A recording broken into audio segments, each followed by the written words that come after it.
You've tuned in to the Gritty Birds podcast, and I'm your host, Jenny Wren. Today is the last episode of Season 1 before we go monthly. Over the last 11 weeks, we've been going behind the music scenes, profiling the personalities and insights of the grittiest of the industry, the unsung heroes running the game. Gritty Birds is sponsored by Vortex Music Magazine, and starting in October, we'll be going monthly, releasing a new episode every first Thursday of the month. To keep following, go to grittybirds.com. I also have a weekly blog that comes out on Wednesdays to Thursdays called The Inn, where I'll be keeping you up to date on all things Portland music, as well as with my write-ups in Portland Mercury. This week, I brought in everybody's dear friend, Papi Fimbres. He has recently left Portland for a year with his amazing wife, Shauna, to explore Leipzig, Germany, and made time before he left to hang out with me as we close up this season. Without further ado, let's have some fun. Hi. Yeah, hi. Hey. What's going on? Took a little baby nap today. You did? Mm-hmm. I went to the Minden house at 5:00, thinking it was a no la la rehearsal. It wasn't? And it was not. Well. And I was like, oh man, what a ding dong. I looked at my calendar and I said, why do I have this in here twice? So you leave in like 2 weeks. Is this such a shock that Less than 2 weeks? I know. So, but I think that you have a pass right now. What do you mean? Well, you balance a lot of things, but now you're balancing and leaving. Oh, yeah. Yeah. Ebb and flow. The ebb and flow. Yeah. Man. So how do you feel about doing this? You always ask the questions, or you have, I want to ask you, how are you doing? What's up with Gritty Birds? What's up with Gritty Birds? I think I got a little burnt out, to be honest, after the Hibatia episode. I really put a lot of heart in that. And it really, which was fantastic. And then PDX Pop Now happened, and I think that some part of me got really like overwhelmed with like the changes in the Portland scene and all this stuff. And and so it's been nice to take a break. I lost my first episode. Oh, snap. Yeah, no, it was my fault. I was just burned out. It was right before I went back to the Midwest, and I thought I saved it, and I didn't. No. That happened. Wow. It was with Amy Miller. She's amazing. Oh, yeah, she is great. So I don't know her that well, but you know what I'm going to do? But I'm hoping that like in a year or so, like a few months, after she's finished her whole next phase of stuff she like just had like a big, cool experience. I don't know, that I can go back into it, and then just it'll be totally fresh, and I'll have had like way more experience interviewing people. That sounds fresh. I'm going to remind you after the episode. I'm going to save it. No, yeah, I don't know. It's like I have a habit. I go here, and then I go into the thing. I have no idea what was on my mind. I think it was like, I have to fly out at 5 a.m. tomorrow. That's crazy, homie. Yeah, I think that was what was going on in my head. I have to get up at 5, and I just think I like, it's like you went to the no la la practice. Yeah. I was just not there. But this is like 2 weeks ago, and I'm here now. Yeah, that's what I want to hear. Yeah. Yeah. Yeah. And we're here right now. Yes, we are. And that's wonderful. You know what else is wonderful is that this place is air conditioned. Yes. And that the air conditioning's finally effective. Yeah. Oh, you don't have air conditioning? No. We don't either. Yeah. I mean, not a lot of people do. It's not usually it's not this hot in the Northwest. Usually it doesn't start in May. Yeah. And like, isn't it breaking a record? Didn't today break records? I didn't even, I quit looking. Reading on the World Wide Web. You guys know about that? Oh, I've heard it a couple times. Yeah. I suppose this is coming out there, so. Yeah. Yeah, SOS maybe. Yeah. Man. So you've been in Portland for how many years now? 15. 15? Yeah. And you moved here on a whim. I was reading the Oregonian. That was a great article. Yeah. Like super comprehensive. Yeah, David Greenwald. He's wonderful. He's a rad dude. Yeah. He's a rad dude. I was just Everyone's been really awesome. Yeah, I was just reading his review of Carly Rae Jepsen. But I did not read that one. No, it was interesting though, because I had just like been researching the Paz Jop poll, and he gets to submit to that, and I was like, Carly Rae Jepsen won best song, like that your like top song for the reviewers.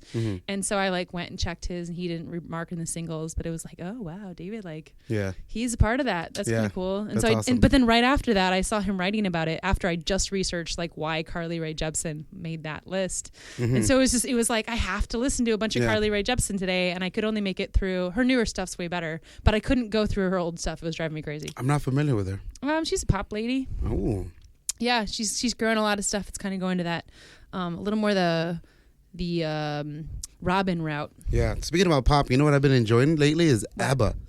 Dude, seriously? That was so much fun. That was kind of fucking Ooh, I can't say bad words, huh? Yeah, you can. Oh, I can? Oh, that fucking rules. Am I on the radio? Fuck. You can swear as much as you wish. Fucking fuck yeah. Yeah, unlike unlike David's I was like on thing. OPB. I was like OPB Yeah, and like I was good. I put on my sailor cap and on. That's all I wore. But that's the part of the fun thing about a podcast. You ask about Gritty Birds, and this is sort of the fun. Is like, especially as now you are going to be episode 11. That's a great number. It is my number. It's a number that I connect to. I love that number. And so, but you can do so many things with it. And now that I've gotten to a point where I can just feel more comfortable. That's awesome. I'm not asking 53 questions anymore. Yeah, not 53. 35. Flip it. Flip it around. I think it's been closer to like 20 and we just start like going in loops. Of course, yeah. Yeah. But I do have some questions for you. Let's hear them. Okay, just to start, I'm actually curious, like how would you describe Portland? 3 words. Ooh. How would I describe Portland? Yeah. Let's see. I would say it's beautifully green and overly self-aware of itself. That's one word, the overly self-aware. Okay, overly self-aware. And beautiful. Well, beautiful and green. I like, when I moved here from LA, like LA can be nice. There's some rolling hills. It's pretty. Where's the most beautiful place in LA? Oh, man, that's a tough question. I really have no idea. I would say it's not in LA. Okay. I mean, like, no. Okay, hold on. Man, that's a tough question. Okay. I mean, like, there's parts of East LA that are awesome. Like, where I grew up in Pico Union, it's not really that cool. But there's, like, cool things, but beautiful? That's a really good question. But it could be cool things. I mean, I think beauty can be found in a lot of different ways. Yeah. But beauty can be found in, like, the experience of it as well. Mm-hmm.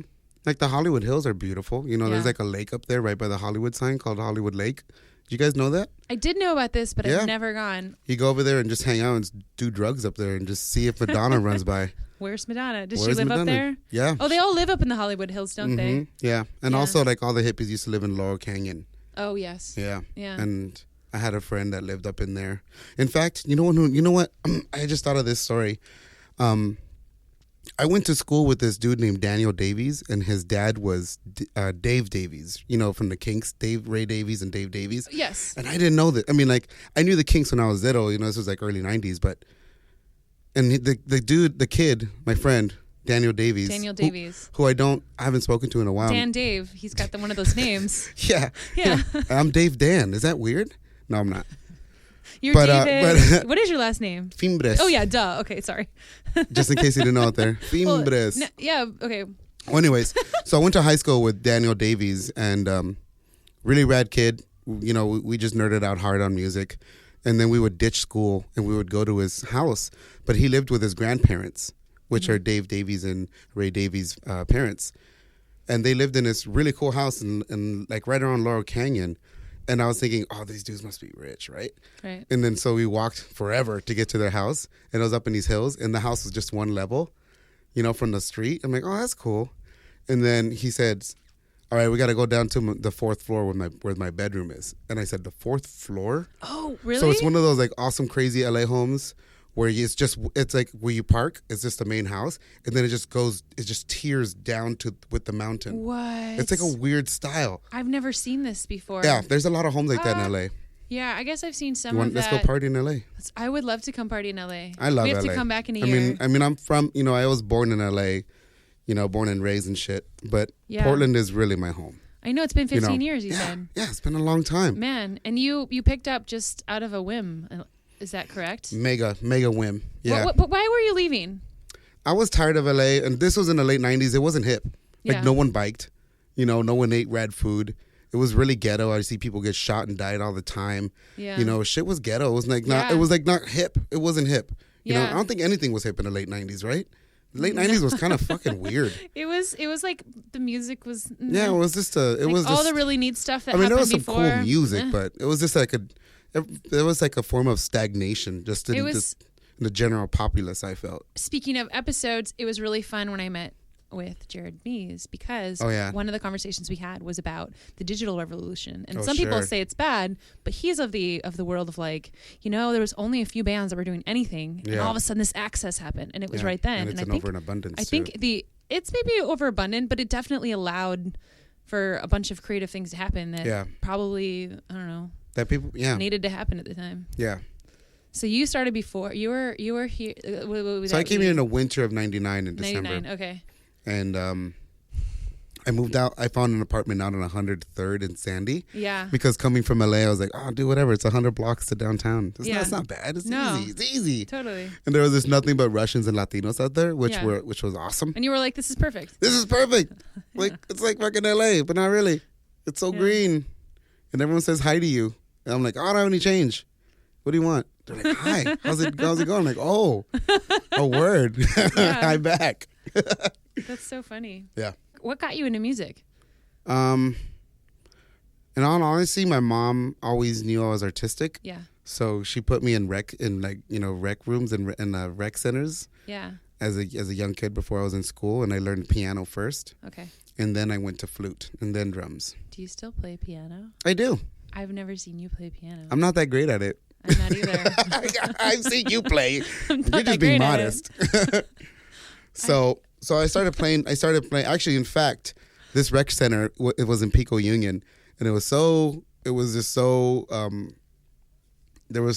limited funding that they offered the kids a piece of paper with keys printed on it. Oh, I've done that before. And they make you practice it before and they just make sure you're actually interested in this. That's actually a really great way to make kids like learn finger precisely strength. Yeah, with just a piece of paper. And at the time I was like, I remember this, I'm like, this is kind of lame, but my mom said, no, just practice this, and if you're serious about it, and then we'll buy you like a crappy little Casio tone or whatever. Yeah. And then the rec center did offer some, but I guess it was like a trial or like a filtering process, like if any kids were just fucking around, if they actually wanted to play, so I played a piece of paper piano for about 2 weeks, and then after that, I learned some scales, and then they brought in the actual keyboards. Were you one of those kids that just like caught on right away? Yeah, it was so awesome. I thought so. You would have been an awesome student. I have an awesome student right now. I loved it. And she just like the same thing. She'll like sit down on it and she's like, okay, I'm ready to go. And like she'll practice constantly in the weeks before and then be like, what scale's next? And I'm like, the scale of funk. I need to learn how to play that. So I think you got it down, homie. Jenny Wren teaches the scale of funk. Okay, that's the next thing. Yeah. And then you just kind of played in bands. Was it sort of like the garage concept of like playing in somebody's garage or somebody's basement, or did the literal garage aspect? Yes. Yeah. Were you ever classically trained? I was not ever. The only instrument I learned how to play, were like on scales or like on music paper, was flute. That's what I was wondering, because I'm a flautist. I did not know you were a flautist. You didn't know this? I did not know. Oh that. Yeah, I was like first chair from 5th grade until like I was in 12th. I think I was last chair. And then I played. I mean, I have never had the dexterity as you. I was one of those people that like showed up and was like, I'm going to be first chair. I'm going to be fucking first chair. That's and hilarious. I was like, and so I would practice the scales, and like it drove my band leader crazy, because he, when I was a freshman in high school, there were actually amazing flute players above me, like amazing flute players. And, I was okay. I was 4th chair, and then they left, and I was like, I guess I'll take over the lead. Oh my gosh. And like I was really not doing great at it. And but I like really had it in my head that I had to like that competitive spirit. It's always been in me. Sure. I kept it till senior year. My second chair, my senior year, should have been first chair. She was very talented, and she is way better than I am. I then got to play in like our civic marching band. Whoa. And then I stopped because where did you grow up? Iowa. Yeah, where I just came back from. It's funny because it is one of those states that's sort of like, it's a slow place, but people are really kind, and I was really lucky because there was a humongous amount of arts there that were like funded by like this really rich old lady that had like been one of the first Montessorians, oddly. Yeah. So I'm just really glad that happened, because I don't know. Yeah. I'm sure I would have been on a very different trajectory. I've never been there. I probably have like 4 kids by now. They'd be rich at heart. They'd be rich at heart, which I can say about Islands. But you came here, and what was the first band? My first band that I joined here was a band called Sleep Driven that I titled, or that I named. I name almost all my bands. Yeah. Almost all of them. Yep. I've named them all.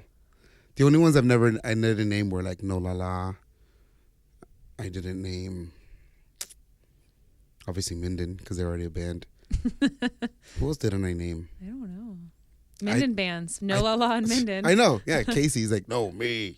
What? I'm messing Sure. with you. No, but I actually love, I always tinkered with the idea of writing as well. Mm-hmm. And I took a few classes and I thought that was really cool, but I love wordplay. I love fucking around with that shit. I never have time to do it, but I used to write short stories. Yeah? I never told anyone that. Oh. Yeah, I'm a shy guy. I think of you as a person who sees like the entire universe, and I really think it's fun. Yeah. And so I was thinking about what's the like magical world of Portland to you in like 10 years? Ooh. What does that look like? Like, well, it depends if the big one is hit yet. that's fair. It could be a dystopia. Oh my. Yeah, Wow. just be islands everywhere. Oh my God. That could be a thing. That's well, let's that's imagine harsh. if that wasn't the case. What's 10 the years from now. Yeah, what's the vision of Portland like? If you use your imagination, what would Papi's ideal Portland be in 10 years? Oh, ideal. Why That's not? a difference. No, That's I want you to difference than dreamscape this. Than an This is a actual vision that I dreamscape. foresee. No. I want you to dreamscape. Unraveling. This is a writing moment for you. What's your dreamscape? My dreamscape would be that all neighboring towns like Oregon City, Milwaukee, like Silverton, all these quote unquote suburbs would just become their own neighborhoods of pockets of communities. That way not everyone has to travel everywhere, but I would feel that like downtown would be a perfect place for all the venues to be. Yeah. And everyone has their own pockets of communities all around Portland, but everyone would like congregate into the city. And I also had this crazy idea of doing a tour where it's just like 10 to 15 Portland bands, and it's called just like, I don't know, I can't think of anything witty right now, but it would be like two buses with just like 10 to 15 homie bands, like taking Homie Fest on tour and just going through towns and just being like, there's going to be 15 to 20 Portland bands in your town in this night.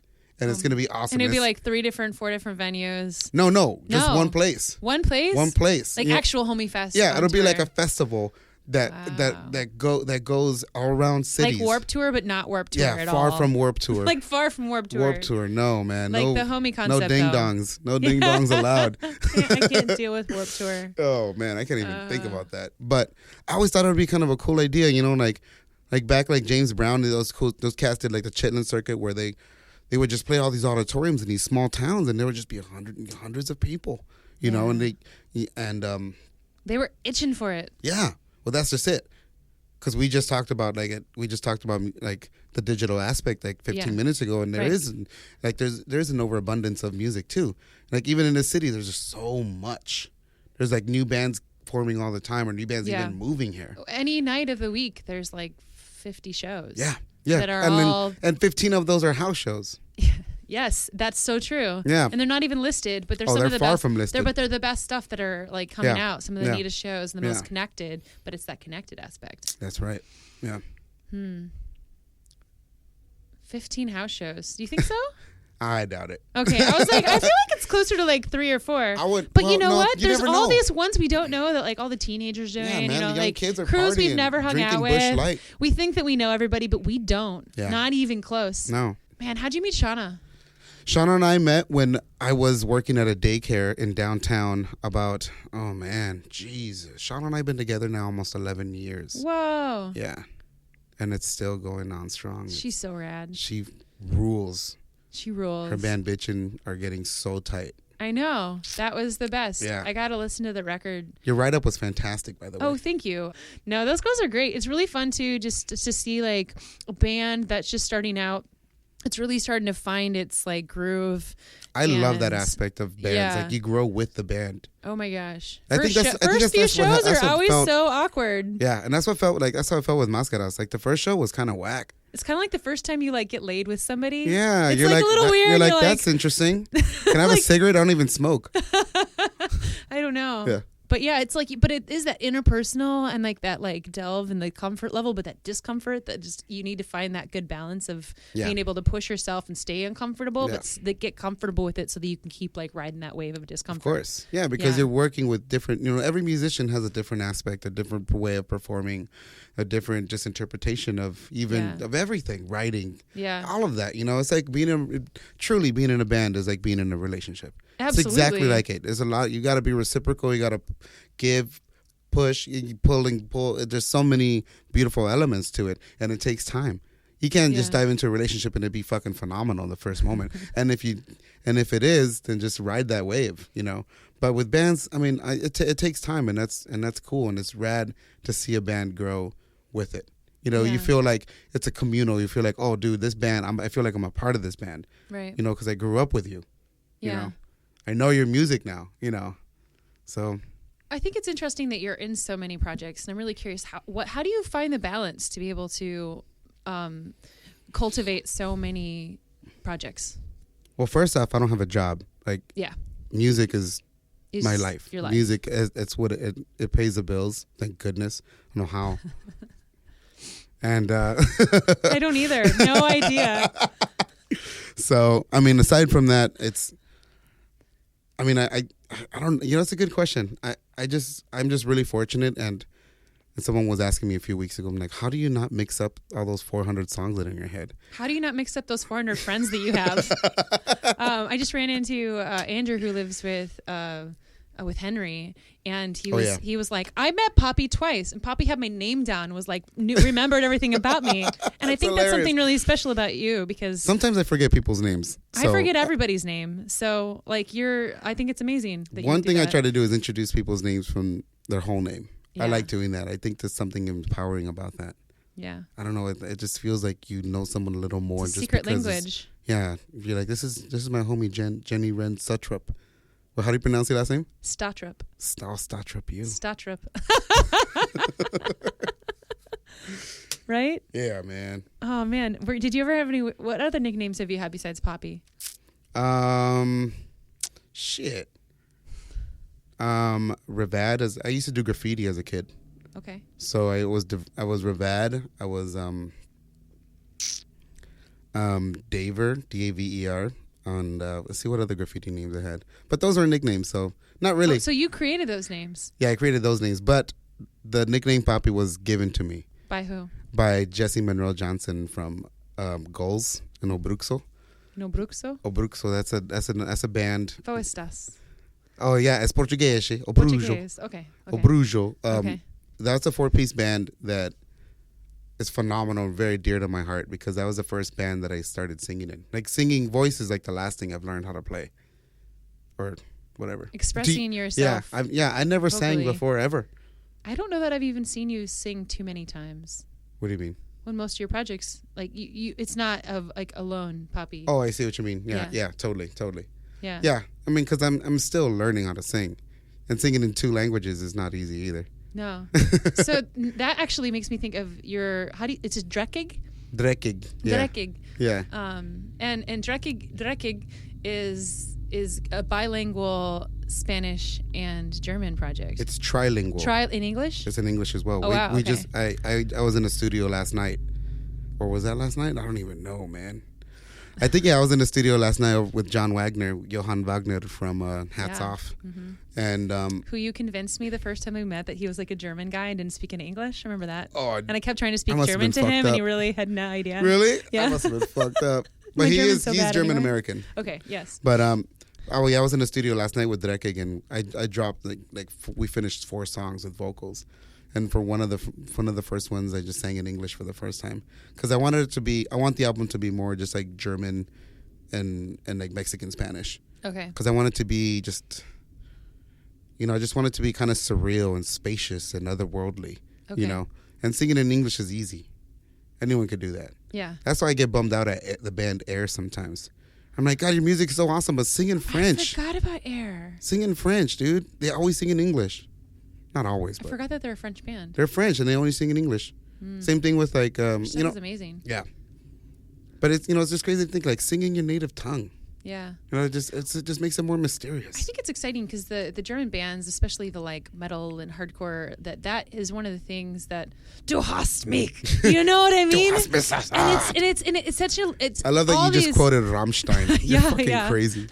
I know. It was pretty big when I was like a junior in high school, and because I like was studying German at the time, it really was like the only German song besides like Ich bin ein Roboter? No.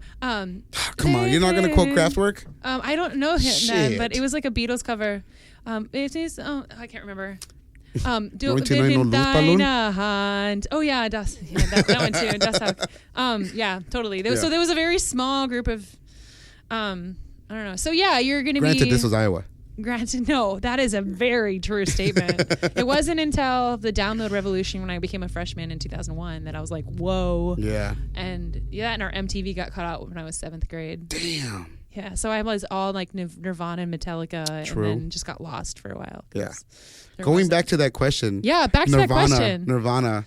That was one of my first bands was called, that was a stupid name. What was it? I don't know if I thought of this name. I hope I didn't. Happy Friction. It was Happy with Dez. Friction? With Dez, you know, Really? my really Of good course friend I who know knows Dez. Yeah. Dez Hope from LA. And Happy Friction. yeah, it was very cheesy. I mean, no, the band was cool, but the name was cheesy. So what are some of the names? So we have all the bands in Portland. Can you name off as many bands as you can think of right now that you're in Portland right now? Oh, absolutely. Do it. Okay. Paper Uppercuts, Orquestra Pacífico Tropical, Palabra, Pluvial, Sun Angle, Minden, No La La, Drekig. Oh my God. How do I forget? Dude, people are going to get so mad. Máscaras. Gallons, Glass Knees, Hats off. Máscaras, Hats Off. Is there anything else? Oh, there's got to be. There is, because There's more. I don't know. That's what you're for.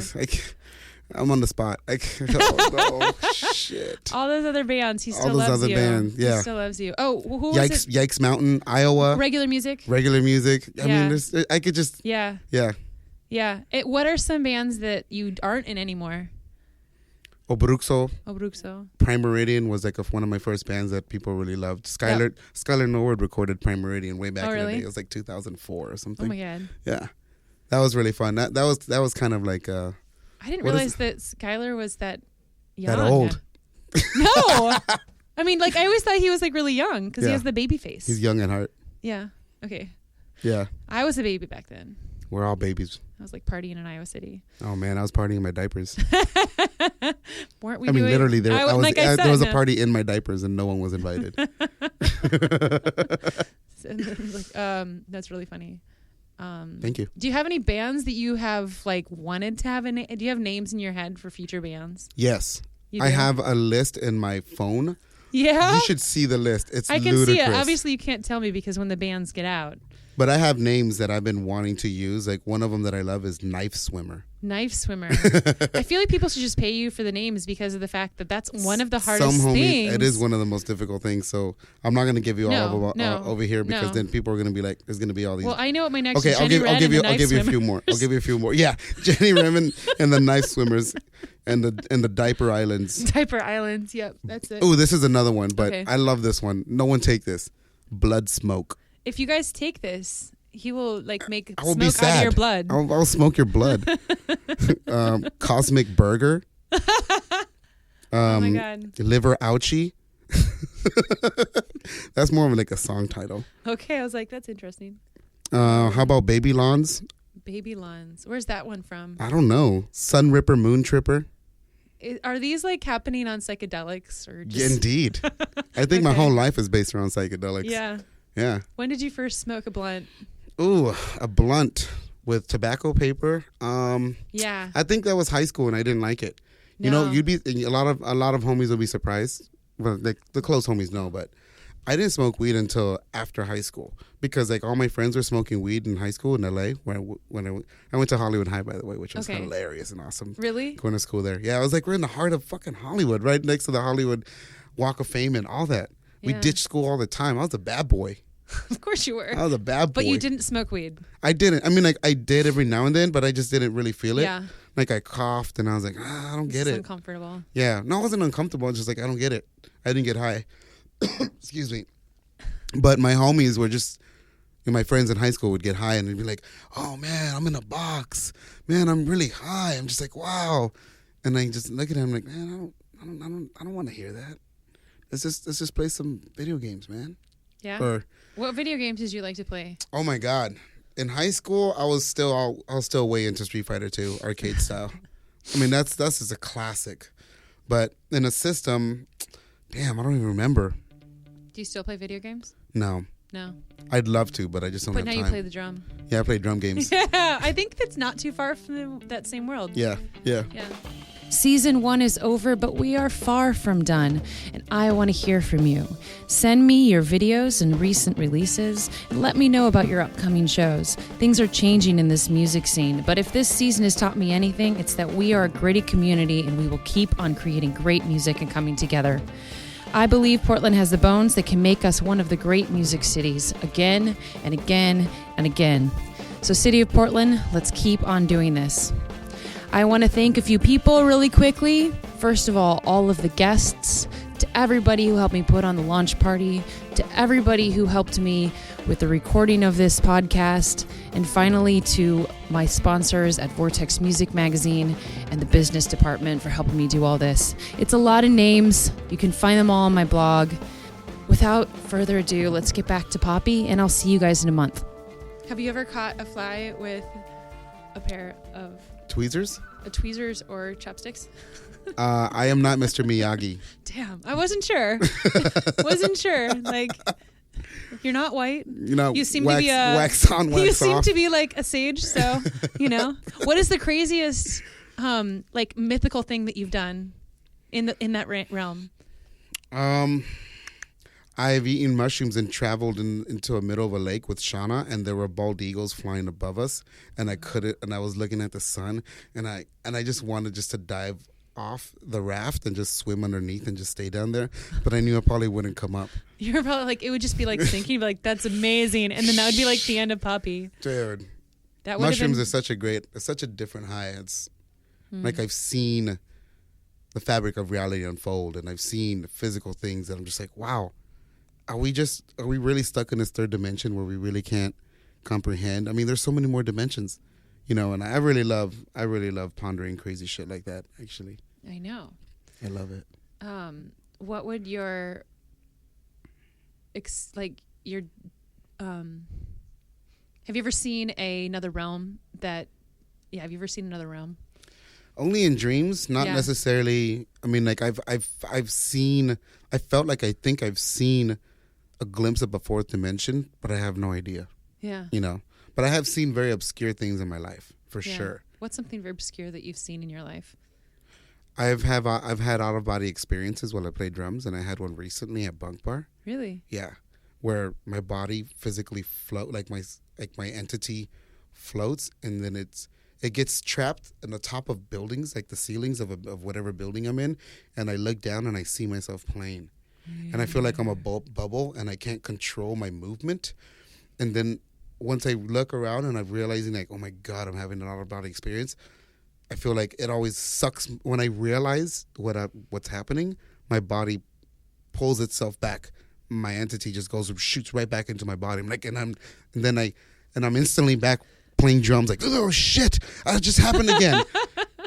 Yeah. And it's shit, man. I think it's like a weird form of meditation. Meditation has those aspects. It's all about visualizing and picturing things and being able to like step outside of your mental realm. Right. So absolutely. But it's in a state of chaos because I'm surrounded by live music and craziness and just going wild. I think maybe that's like, it's so, I don't know, what's the word I'm looking for? It's just like such a state where everything is free at the moment. Like I don't have a care in the world. I don't think about what I'm doing. Yeah. It's just so open where like literally my third eye opens. Well, they do say in meditation that it's actually when it goes the When you reach craziest, nirvana. when you have that free, because to be able to have that space to allow yourself to go that free, Yeah. a lot of people shut down, Yeah. What's scary, man? People don't know what's out there. We don't know what's out there. That's what one thing humans fear the most is The unknown. the unknown, death. Death. That's why racism is so abundant. People just don't know what the other culture is. What They don't has- understand the aspect of just like, Yeah. they just can't comprehend that. What role has racism played in your life? A lot. When I first moved to Portland, it was I got called a lot of fucked up shit, and I don't ever think about it, Because growing up in LA, there was this Latinos, there was this culture. It was just a melting pot, of humans, but moving here in '99, it was obvious. Once I started knowing where the city was, like inner Portland, anywhere from like 35th or 52nd. Northeast, Southeast End. I was like, damn, this is a really white city, and it was a little racist, and I would get agitated, and I would. It's taken me years to not hold back, but just, like ground myself instantly and say, they just don't know. They fear what they don't know, and it's just a retaliation of just, I don't know who you are, I don't know what you do, so I'm going to say stupid shit, and I need to I disregard that, and it helps me. I just think of just like, no, I just got to keep it positive, and they just don't understand, and that's okay. You don't have to understand something to accept it, so, but I mean, I think it's it's obviously an ongoing thing. It's so intense right now. And I think it's just, I'm sure there's multiple factors as to why this is happening so quickly and so insanely right now, is because of the digital aspect, and also because there's so many of us. Our population is just increasing drastically. There's too many of us. Look at the living situation. There's so many of us. It's impossible to find a cheap apartment. It's impossible to find a cheap apartment. Yeah. You have to live in a basement or in a communal home, with dirty homies. Which doesn't necessarily mean that the person who owns the house is going to allow that to continue either. Right. So. Yeah. So, I mean, one thing as the older I get, I've realized that, like, especially because I've been getting way deep into sci-fi. Yeah. Is that we're a species. We are a human race. We're one. Doesn't matter. It sounds cheesy, but it really doesn't matter the color of your skin, because we both can experience the exact same things. We could feel pain, anger, love, hear music, taste everything. We experience everything. So why hate on someone else just because of the way they look? It's kind of absurd. It's kind of Neanderthal-like. I feel like it's just like a step that's like de-evolving. Like we need to go beyond this, and I feel that we can get to another plane. We can get to another dimension. We could traverse time if we step beyond who we are physically. How do you see like the whole population being able to move in those directions? I honestly think the population is too much right now, because I feel that, like mysticism, like magic, I honestly feel that shit was real. Like Lord of the Rings shit, of course there was fucking wizards and shit and weird goblins. I honestly truly believe that shit was around, and magic is real. But we're in such a crazy digital world where everyone is swiping they're swiping their phones constantly, where you're not physically even talking to anyone, where you lose the magic of any capability at that moment. Like, I'm trying to think if I see you with the phone very often, and it isn't. I'm pretty guilty of being that. But I mean, like when you're present with people, I don't feel like you're one of those people. Oh yeah, no, not and not only that, but I made a conscious effort to not have internet on my phone all the time. Yeah. So I just have a Wi-Fi phone. So if I have to fucking get online, I need to ask for the Wi-Fi code at whatever building I'm at. Interesting. It really helps me disassociate. It really helps me like keep my brain in check and just stay in reality. Yeah. It's like a weird little thing that no one knows. That's a fun trick. What are some other Papi hacks? I want to hear some more Papi hacks, because I'm sure they exist. Fill me in. Oh my. I love rolling joints. Oh yeah, got sweaty legs? Yeah. Oh, here's another weird secret of mine. Okay. My knees sweat. And it grosses Shauna out, and I love it. It's weird. Like the front or just the back? No, not the pit. Like the front. What? Yeah, I don't know. I've never heard of that. That's what I'm telling you. Huh. Yeah, I got sweaty knees. Can someone help me, please? Who has a great knee doctor? I don't know. Isn't that weird? That is. Yeah. I don't know. I guess I'm like feeling my knees, and I'm like, it's but it probably could be because I just like. I'm sure anyone's knees sweat generally, but like the first thing on my body that sweats are my knees. What's the secret to rolling a good joint? Oh, having a good grinder. Oh. Having a really good grinder, because you don't want you don't want those you don't want any stems in there, because it'll just create a hole in the paper, and that's just annoying. You don't want. Yeah. What's the secret to playing drums? Closing your eyes and just embracing the wildness. There's no wrong way to play drums. What's the secret to starting a new band? Being friends with them first. Yeah? Yeah. Okay, it's one of those situations you do step in as friends. Yeah. Yeah. What's the latest project that you started? Drekig. Oh, wow. I didn't realize it was like that recent. I figured it was something. It's very recent. We've never played. We're finishing the album right now. I just assumed that you've been doing this for 2 years, but had never played it. No, not at all. No. We just started this year. Okay. Yeah. When the are album's you almost releasing done. it? Shit, I don't know. If anyone out there is down to hear some like Kraftwerk cumbia, we can punk. put it on No, the not punk. podcast. It's like Kraftwerk cumbia club. If it's done, it can come on the podcast as one. Ooh, yeah, we could send a track with it. I want to have a few from the different projects. Absolutely. And then have it and think people call in. I think I told you that. I love it. Just because it's fun. So the crazy thing is that we're flying in 10 days. 10 days. 10 days. You're And we're finishing. We have 2 more days in the studio. Do you what? Yeah. And you're playing how many more shows? About 5. 5 more shows. So tonight you're playing at.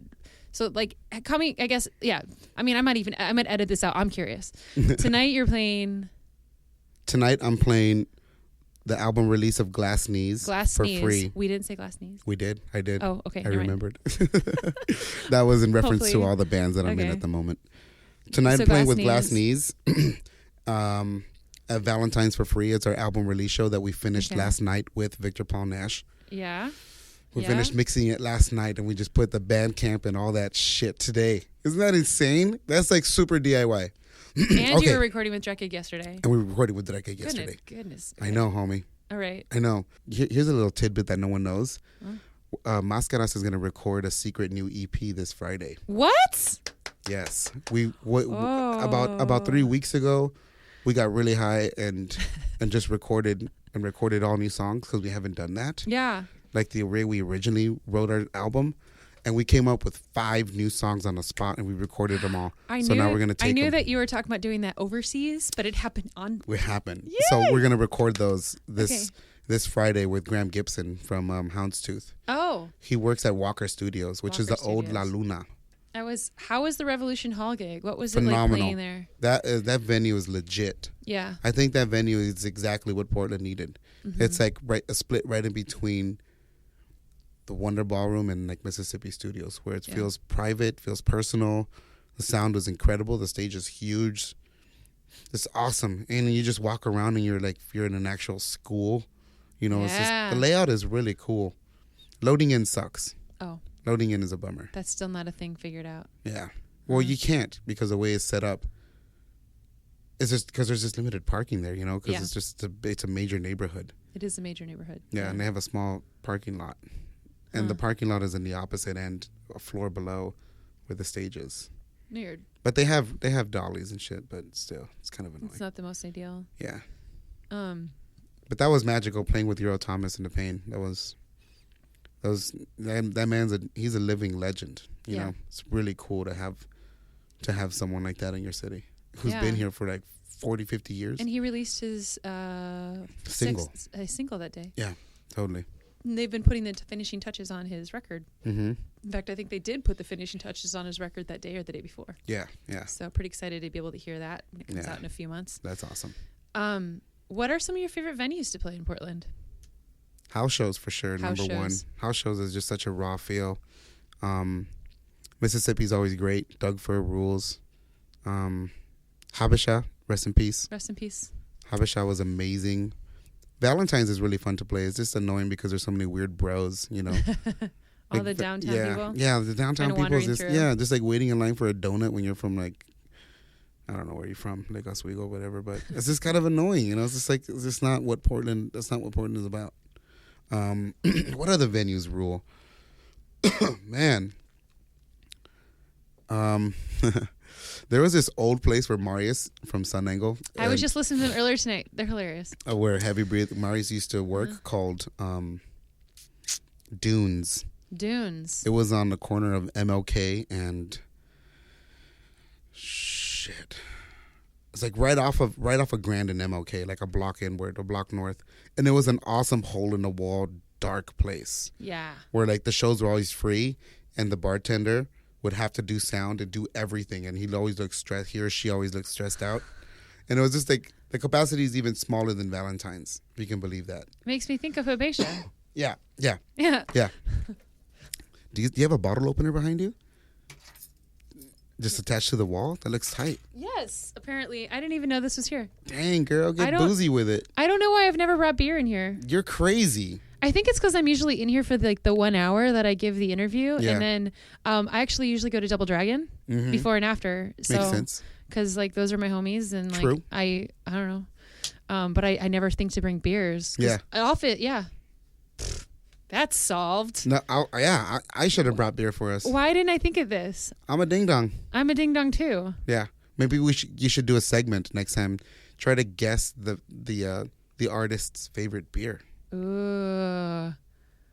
You know what I mean? Like what would, I guess the next one's tomorrow, but then once it starts again. Yeah. Yeah. What would that person drink? What would Yeah.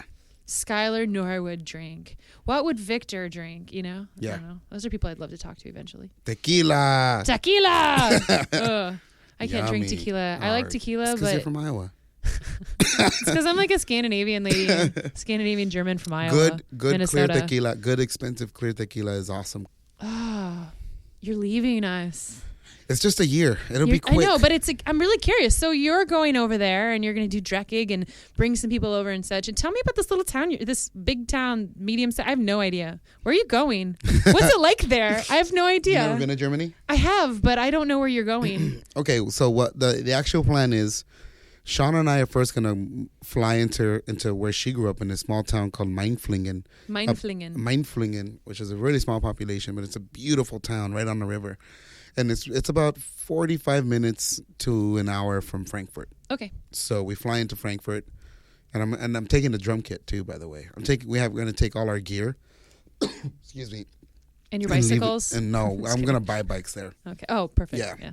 And then we're just going to leave all our gear there. But we're going to stay in Mainflingen because it's Shauna's grandfather's 70th birthday. Oh. And it's going to be a rager. Their family are so sweet. Her German family are super awesome. I met her mother. Yeah. Her mother rules, Gabriela. She parties, and, you know, like when she flies into town, we always put her on bikes. You know, and she just goes to shows with us. It. Yeah, man. She just goes with it. Yeah. She's like a homie. Mama homie. She's very sweet. Yeah. She's a sweetheart. She's amazing. So you're going to be in Mainflingen. I'm going to be in Mainflingen for about a few weeks. And then the town that we're actually going to live in is Leipzig. Oh, you're going to be in Leipzig. Yeah. So we're going to be in Leipzig, which is about an hour and 45 away from Berlin. And I already have a few bands waiting for me there already. And I already have some friends of friends. In fact, I've been getting messages through the Facebook of random people saying, oh, you're friends with this friend of mine, and you're moving to Leipzig, and I'm gonna be moving there too. Or really, I'm already there. I've been there for a few years. Like this woman who's like sings opera with her husband. They're like, well, you're moving. They're from Portland, and they've been in Leipzig for like 7 years. And oh, crazy! Yeah, so I'm just like, yeah, let's hang. That sounds let's drink perfect. some beer and like let's sing or whatever. Yeah. So we're gonna be in Leipzig for about 11 months. For the duration of the year. Yeah. And then pretty much going to be playing. We want to play a lot of shows. Mm-hmm. I want to try to establish ourselves over there, and I want to bridge the gap from Portland to Leipzig. And there's been so many connections between Germany and Portland recently. Yes, yeah. Yeah. Germany is just so beautiful, amazing. Yeah. The beers, the drinks are phenomenal. The buildings rule. The food's easy. It's like...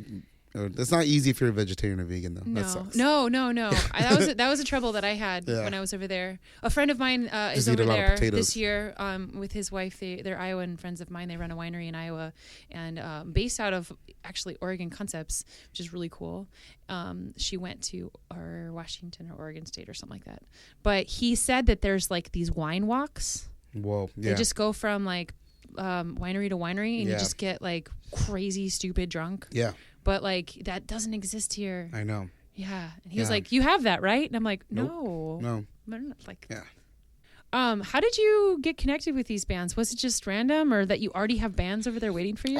The band in Germany? Yeah. Well, Joe Hagee from Portland is in Leipzig. Oh, okay. So he was in a band. He was in a band that you reconnected with. Totes. He was in a band in Portland that were pretty big called 31 Knots. Okay. And that band ruled.